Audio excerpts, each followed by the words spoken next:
तो बच्चों, पढ़ाई में डाउट्स आते हैं तो घबराइए मत, सबका सॉल्यूशन है डाउटनट। बच्चों, अब किसी भी सवाल में आप अटक गए हो या आपसे सॉल्व नहीं हो पा रहा है तो आपको उस क्वेश्चन का फोटो लेना है, उसे क्रॉप करना है और बस 5 सेकंड के अंदर आपको मिलेंगे वीडियो सॉल्यूशंस। फिर चाहे आपका question homework CBSE, UP, Maharashtra, Rajasthan, MP या किसी अन्य बोर्ड का हो या फिर आईआईटी, जेईई, नीट या फिर 6वीं से 12वीं का कोई भी सवाल हो, सबका जवाब मिलेगा डाउटनट पर। साथ ही डाउटनट पर पढ़िए अब कोटा की बेस्ट फैकल्टी जैसे जेबी सर, एनजे सर, आकांक्षा मैम, प्रिंस सर जैसे टॉप टीचर से 3 करोड़ से ज़्यादा बच्चे डाउटनट ऐप पर पढ़ाई कर रहे हैं। आप भी जाइए और डाउटनट ऐप इंस्टॉल कीजिए। हेलो बच्चों, स्वागत है आपका गवर्नमेंट एग्जाम्स अड्डा में।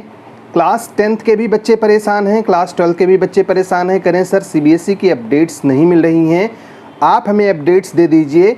खास करके क्लास 10th और क्लास 12 के हुए बच्चे ज़्यादा परेशान हैं, जिनको compartment 2, improvement, private, additional subject या फिर पत्राचार कैंडिडेट के रूप में परीक्षा देनी थी। उन लोगों को ऐसा लग रहा है कि उनका एग्ज़ाम फिर से होगा और ऐसा बहुत सारे लोग बोल भी रहे हैं। कौन कौन बोल रहा है ये तो बेहतर तरीके से आप जानते होंगे, लेकिन जो आप बताते हैं हमको कमेंट बॉक्स में, उसके हिसाब से कुछ यूट्यूब चैनल वाले बोल रहे हैं, कुछ ही स्कूलों में उनके टीचर्स बोल रहे हैं कि आप लोगों का एग्ज़ाम फिर से होगा। इसके बारे में मैं आज बात करूंगा। आज हमारी बात हुई है रीजनल ऑफिस में और उन्होंने क्या क्या अपडेट्स दी हैं, किस किस चीज़ के बारे में बताया है, वो सारी बातें मैं आपके साथ में शेयर करूँगा। ऑब्जेक्टिव क्राइटेरिया कब तक आएगा, रिज़ल्ट किसका पहले आएगा, कब तक रिज़ल्ट आएगा और इसके अलावा भी मार्किंग पैटर्न क्या हो सकता है जिसके आधार पर आपका रिज़ल्ट तैयार होगा, खास करके क्लास 12 के बच्चों के बारे में। तो बच्चों, वीडियो को पूरा देखिएगा। आप लोग आधा अधूरा वीडियो देखते हो और कुछ लोग तो वीडियो देखते भी नहीं है, कमेंट करके पूछ लेते हैं। तो ऐसे में मैं कमेंट की रिप्लाई नहीं दे पा रहा हूँ।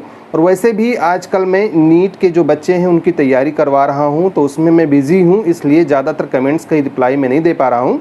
लेकिन मैं कोशिश करता हूं कि जो भी आप कमेंट बॉक्स में क्वेश्चन पूछते हैं अगले वीडियो में उसका आंसर मैं आपको दे दूं। तो आप बच्चों शुरू करते हैं और बताते हैं आपको कि हमारी रीजनल ऑफिस में क्या बात हुई, कौन कौन सी अपडेट्स मिली हैं। सबसे पहले तो बच्चों मैंने पूछा कि क्लास 10th के बच्चों का जो इम्प्रूवमेंट, प्राइवेट, कंपार्टमेंट, इन बच्चों का ऑब्जेक्टिव क्राइटेरिया है ये कब तक आएगा और तैयार हुआ है कि नहीं तैयार हुआ है। तो उन्होंने कहा कि देखिए, इस पर अभी काम चल रहा है और संभवतः ये अगले हफ्ते में आएगा, अभी फ़िलहाल बन करके तैयार नहीं है। और अगर क्लास 12th वाली बात ना आई हुई होती तो इस पर काम बहुत तेज़ी से हो रहा था। क्लास 12th वालों का भी ऑब्जेक्टिव क्राइटेरिया तैयार करना है और उस पर भी काम चालू है, तो हो सकता है इसमें थोड़ा सा डिले हो जाए। हमने पूछा कि क्लास 12th का ऑब्जेक्टिव क्राइटेरिया कब तक आ जाएगा, क्योंकि अभी ना तो रेगुलर वालों का आया है, ना प्राइवेट, इम्प्रूवमेंट, कंपार्टमेंट किसी का भी नहीं आया है। तो उन्होंने कहा कि देखिए, इसके बारे में एक बहुत ही इम्पॉर्टेंट मीटिंग होनी है शुक्रवार के दिन, और उस दिन अगर कुछ डिसाइड हो गया तो हो सकता है इसी हफ्ते में आपको सूचना मिल जाए, नहीं तो नेक्स्ट वीक में हर हाल में आपको इसके बारे में ऑफिशियल इन्फॉर्मेशन मिल जाएगी। और जैसा कि हर बार वो बोलते हैं कि भैया ऑफिशियल अपडेट्स के लिए आप सीबीएसई की वेबसाइट देखा करिए, ऑफिशियल अपडेट आपको वहीं मिलेगी और जब वहाँ से मिलेगी तभी इसको सही मानिएगा, अदरवाइज़ मत मानिएगा। फिलहाल बच्चों, अगर शनिवार तक आ गया तो आ गया, अदरवाइज़ अगले हफ्ते में, मतलब कुल मिला करके कहने का मतलब ये है कि आने वाले 8-10 दिनों के अंदर क्लास 12 के बच्चों का ऑब्जेक्टिव क्राइटेरिया आ जाएगा। अब क्लास 12 के रेगुलर और प्राइवेट बच्चों का रिज़ल्ट अलग अलग बनेगा या एक ही तरीके से बनेगा। रिज़ल्ट अगर अलग अलग बनेगा तो कैसे बनेगा, इसके बारे में भी हमने उनसे क्वेश्चन पूछा। तो उन्होंने कहा कि हम बहुत कॉन्फिडेंशियली तो तब तक कुछ नहीं बता सकते जब तक ऑब्जेक्टिव क्राइटेरिया बन नहीं जाता, क्योंकि कई सारे मैटर ऐसे हैं जिस पर विचार हो रहा है। और ये तो तय है कि जो रेगुलर बच्चे होंगे उनका पैटर्न प्राइवेट बच्चों के पैटर्न से अलग होगा, क्योंकि रेगुलर बच्चों ने कई सारे एग्ज़ाम्स दिए हैं जिनका डेटा स्कूल्स में अवेलेबल है, और जो प्राइवेट बच्चे हैं उनका कोई भी स्कूल वाला एग्ज़ाम अवेलेबल नहीं है। उनके पुराने वाले अंक अवेलेबल हैं जो उन्होंने पिछले एग्ज़ाम में प्राप्त किए थे, और वो प्राइवेट हो, कंपार्टमेंट हो या इम्प्रूवमेंट बच्चे हों, सबके ओल्ड मार्क्स हमारे पास में अवेलेबल हैं। लेकिन कोई रॉ एग्ज़ाम का जो मार्क्स है, मतलब इस साल जो पिछले साल एग्ज़ाम हुआ हो उसके मार्क्स हमारे पास अवेलेबल नहीं है। तो कितना इम्प्रूवमेंट हुआ है, कितने अच्छे से उन्होंने तैयारी की है, इसका कोई डेटा है नहीं। तो इसके लिए मार्किंग क्राइटेरिया बनाने में थोड़ा सा टाइम लग सकता है, और ये भी हो सकता है कि इरेगुलर वाले बच्चों का ऑब्जेक्टिव क्राइटेरिया पहले डिक्लेयर कर दिया जाए क्लास 12 के, जो प्राइवेट, इम्प्रूवमेंट और कंपार्टमेंट 2 वाले बच्चे हैं उनका ऑब्जेक्टिव क्राइटेरिया बाद में डिक्लेयर किया जाए। फिर मैंने पूछा कि बहुत सारा हल्ला हो रहा है कि इम्प्रूवमेंट, कंपार्टमेंट, प्राइवेट, इन सब बच्चों का एग्ज़ाम होगा, इनका एग्ज़ाम कैंसिल नहीं हुआ है। तो ऐसा कुछ सोशल मीडिया पोस्ट पे कहा जा रहा है, कुछ हमको भी लोग बता रहे हैं कि ऐसा शायद कुछ है। तो उन्होंने कहा कि ऐसा कुछ नहीं है और एग्ज़ाम सबका कैंसिल हुआ है। किसी का एग्ज़ाम करवाने का ना तो टाइम है सीबीएसई के पास में, और ना ही अब इतना दो तरीके का रिजल्ट तैयार करेगी कि किसी का एग्ज़ाम करवाए और किसी का बिना एग्ज़ाम करवाए दे दे।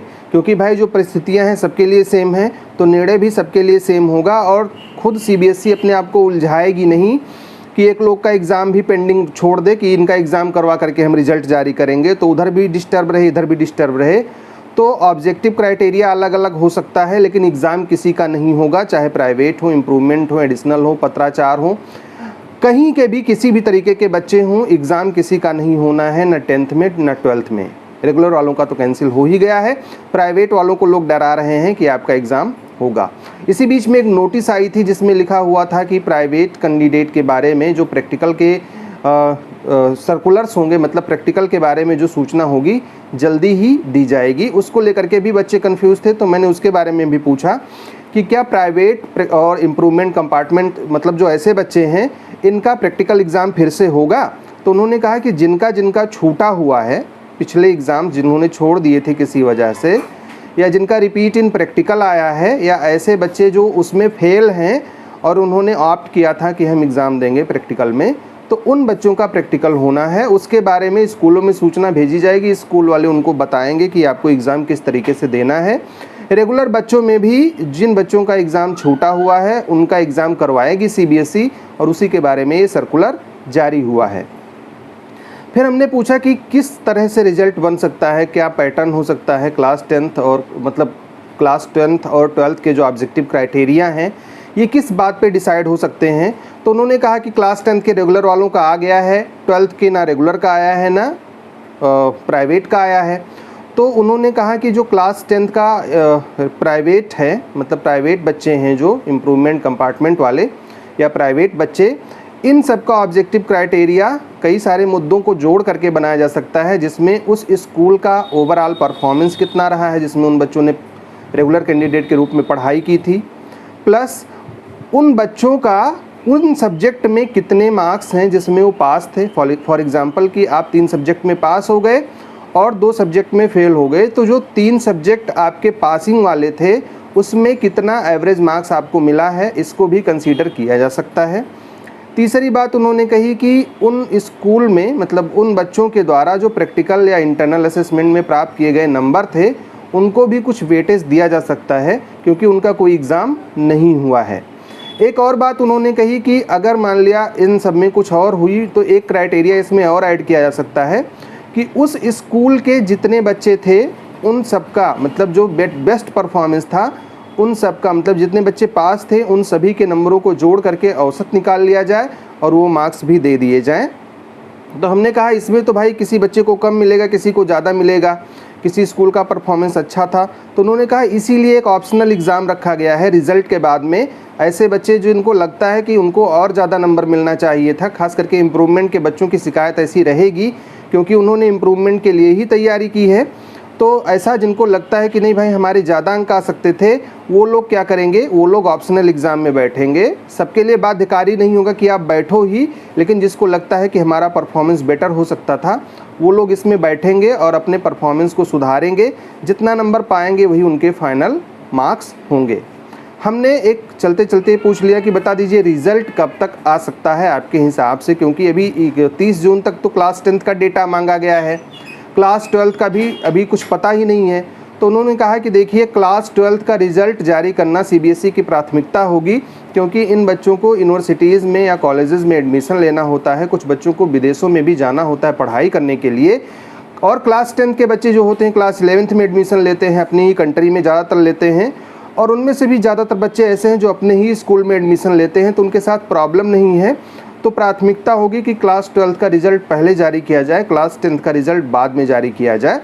और इसी वजह से क्लास 12th पे काम बहुत तेज़ी से होगा। जैसे ही आएगा बहुत ज़्यादा टाइम स्कूलों को नहीं दिया जाएगा, रिज़ल्ट को बनाने में या रिज़ल्ट की प्रोसेसिंग में बहुत ज़्यादा समय नहीं लगाया जाएगा और फटाफट काम होगा ताकि इनका रिज़ल्ट जल्दी से तैयार करके और घोषित कर दिया जाए। हमने कहा फिर भी एक टेंटेटिव डेट बता दीजिए कब तक, मतलब आप लोग मान करके चल रहे हैं। तो उन्होंने कहा कि 15 जुलाई के पहले तो संभव ही नहीं है, ना क्लास 10th का रिज़ल्ट, ना क्लास 12th का रिज़ल्ट। जो कुछ भी रिज़ल्ट आएंगे 15 जुलाई से और 30 या 31 जुलाई के बीच में आएंगे, उसमें भी संभवतः 12th का रिज़ल्ट पहले आएगा 10th के रिज़ल्ट से। दोनों रिज़ल्ट आसपास में ही आएंगे। हो सकता है कि सभी बच्चों का रिज़ल्ट एक साथ में ना निकले, क्योंकि जिन स्कूलों का डेटा जल्दी पहुंचा हुआ होगा उनका रिज़ल्ट एक साथ में आ जाएगा। जिनका डेटा थोड़ा बाद में पहुंचेगा, हो सकता है उनका बाद में आए, अगर ऐसी परिस्थितियां बनती हैं तो। और अगर सबका रिज़ल्ट मतलब सभी का डेटा एक साथ में पहुंच गया तो सभी लोगों का रिज़ल्ट एक बार में अनाउंस कर दिया जाएगा। फ़िलहाल अभी तक के लिए डिसाइडेड नहीं है कि क्लास 12th का ऑब्जेक्टिव क्राइटेरिया क्या होगा, और कोई भी डिसीज़न हुआ नहीं है। तो अगर आपको कोई झूठ बोल करके बेवकूफ़ बना रहा है तो गलत बात है, आप उसके चक्कर में ना आए। कुछ बच्चे पूछ रहे हैं कि सर हम कॉलेज में या यूनिवर्सिटी में एडमिशन लेना चाह रहे हैं, वहाँ का फॉर्म भर दें या ना भर दें। जो बच्चे क्लास 12th में हैं भाई, आगे की प्लानिंग तो उनको करनी ही करनी है। उनको मेरा सुझाव है कि आप फॉर्म ज़रूर भर दें, क्योंकि अगर फॉर्म भरने की डेट चली जाएगी तो बाद में आपके साथ में दिक्कत हो सकती है। और जो आपका रिज़ल्ट होगा अगले 1 महीने में आ जाएगा। तो फिलहाल फॉर्म भरे रहिए, जो भी प्रोसेसेस होते हैं उसको करते रहिए अगर वो अलाउ कर रहे हैं तो।